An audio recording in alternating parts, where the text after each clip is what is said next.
আদিবাসীদের নিত্যদিনের সবজি আর সেই সাথে ছিল শীতল শুটকির ভর্তা। আজকের দুপুরের লাঞ্চ। হ্যালো এভরিওয়ান, আসসালামু আলাইকুম।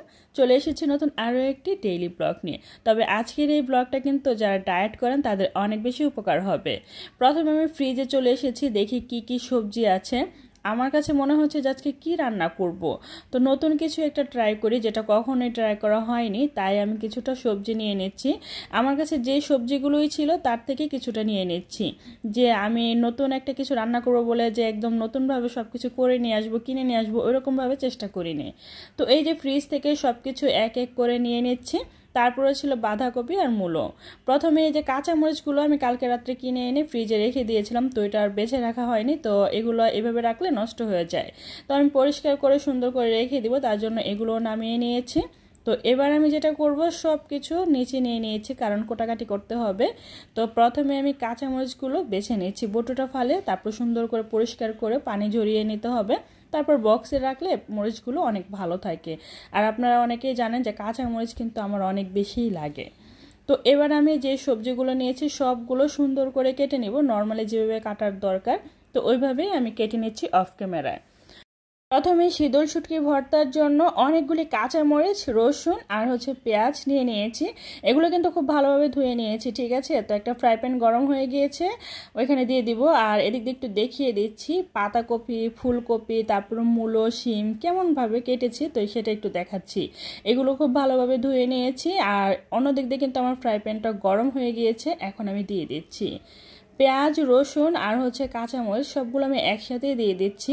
আদিবাসীরা যেভাবে ভর্তাটা বানায় ঠিক ওইভাবে না বানালেও চলবে। আমি যেভাবে বানাই নর্মালি আমার স্টাইলেই আমি বানিয়ে নিচ্ছি, কারণ এটা তো আমার খেতে হবে, তাই না। তো যাই হোক, আমি সুন্দর করে ভর্তা বানানোর জন্য এগুলো ভেজে নিচ্ছি। আর এই যে সেই শীতল শুটকি, আমি যেহেতু অল্প পরিমাণে বানাচ্ছি তাই 2টা শীতল নিয়েছি। আদিবাসীরা দেখেছিলাম ন্যাপি বা কি যেন দেয়। তো যাই হোক, আমি শীতল শুটকিটা অনেক পছন্দ করি, ওইভাবেই দিয়ে দিচ্ছি। আর এই যে দেখুন, এগুলোর গায়ে যেমন একটা দাগ কাটা আসে, তো ওইরকমভাবে নামিয়ে নিয়েছি। এবার আমি শীতল শুটকিটা ভেজে নিচ্ছি। আর এই শীতল শুটকিটা অনেক ভালোভাবে ভেজে নিতে হবে। মাছ বরাবর যে একটা বড় কাঁটা থাকে সেটা সুন্দর করে ফেলে দিতে হবে। তো একটা ফ্রাই প্যানের মধ্যে পরিমাণ মতো পানি দিয়ে দিয়েছি। আর এই যে ধুয়ে রাখা সবজিগুলো দিয়ে দিচ্ছি। তারপরে সব এক এক করে দিয়ে দেওয়া হয়ে গেলে এখানে আমি পরিমাণ মতো নুন দিয়ে দিব। কিছু সবজি থাকে যে অনেকটা সময় লাগে সিদ্ধ হতে, তো ওইগুলো আগে দিতে হবে। তবে এই সবজিগুলো সব একই, তাই একসাথেই দিয়ে দিয়েছি। 2টা শুকনো মরিচ আর কিছুটা ওই যে কাঁচামরিচ ভেজে রাখা, সবগুলো আমি নিয়ে নিয়েছি। কিছুটা পরিমাণ নুন দিয়ে এবার আমি ভর্তাটা বানিয়ে নিব। তো এই যে আমি ভর্তাটা পাটায় বেটে তারপর বানাচ্ছি। পাটায় বাটা ভর্তা কিন্তু অনেক বেশি মজা হয়, তাই না। তো দিয়ে দিচ্ছি রসুন আর শীতল শুটকি। দেখতেই পাচ্ছেন শীতল শুটকিটা আমি কিভাবে ভেজে নিয়েছিলাম। তো এই যে রসুন আর শীতল শুটকিটা খুব ভালোভাবে প্রথমে ভেজে নিচ্ছি। বাংলাদেশে আসার পর মনে হচ্ছে যে এই প্রথম আমি পাটায় বেটে নিজের হাতে ভর্তা বানাচ্ছি, আর অনেক বেশি ভালো লাগছিল। আর আমরা যেটা করি লাস্ট পর্যায়ে এরকম করে পেঁয়াজগুলো দেই, একটু আধা বাটা করি।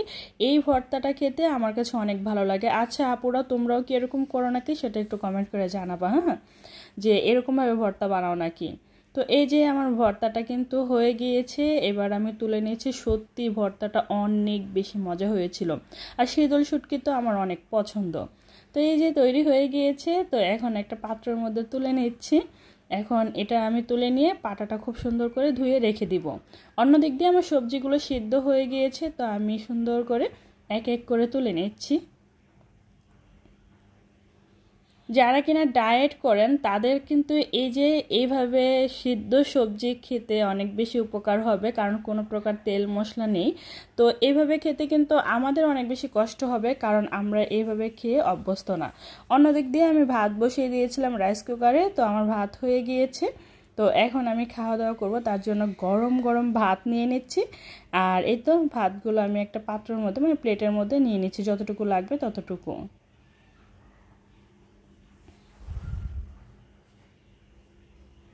ভাত নেওয়া হয়ে গেলে আমি যে সিদ্ধ সবজিগুলো আছে ওইগুলো আমি নিয়ে নিব। তো এই যে সব কিছু সুন্দর করে সাজিয়ে নিয়েছি, কিছুটা শসা আর একটা লেবুর পিসও নিয়েছি। আর এই ছিল শীতল শুটকির ভর্তা। জাস্ট ইয়াম্মি ছিল খাবারটা, একদম ডায়েটের জন্য কিন্তু পারফেক্ট ছিল। ঠিক আছে, অনেকে হয়তো ভাবতেছেন কাঁচা মানে এরকম সিদ্ধ সবজি কেমন লাগবে, একবার ট্রাই করে তো দেখুন যে কেমন লাগে।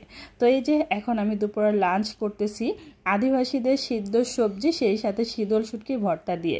ভিডিওটা কেমন লাগছে অবশ্যই কমেন্ট করে জানাবেন। ভালো লাগলে লাইক কমেন্ট শেয়ার করতে ভুলবেন না। প্লিজ চ্যানেলটা সাবস্ক্রাইব করে রাখবেন আর পেজে লাইক ফলো দিয়ে সবসময় সাপোর্ট করবেন। আপনাদের লাইক কমেন্ট শেয়ার আমাকে নতুন নতুন ভিডিও দেওয়ার অনুপ্রেরণা যোগায়। আজকে এই পর্যন্তই। সবাই ভালো থাকবেন, সুস্থ থাকবেন, আর অবশ্যই আমার জন্য দোয়া করবেন। নতুন নতুন ব্লগ পাওয়ার জন্য কমেন্ট করে জানাবেন। আল্লাহ হাফেজ।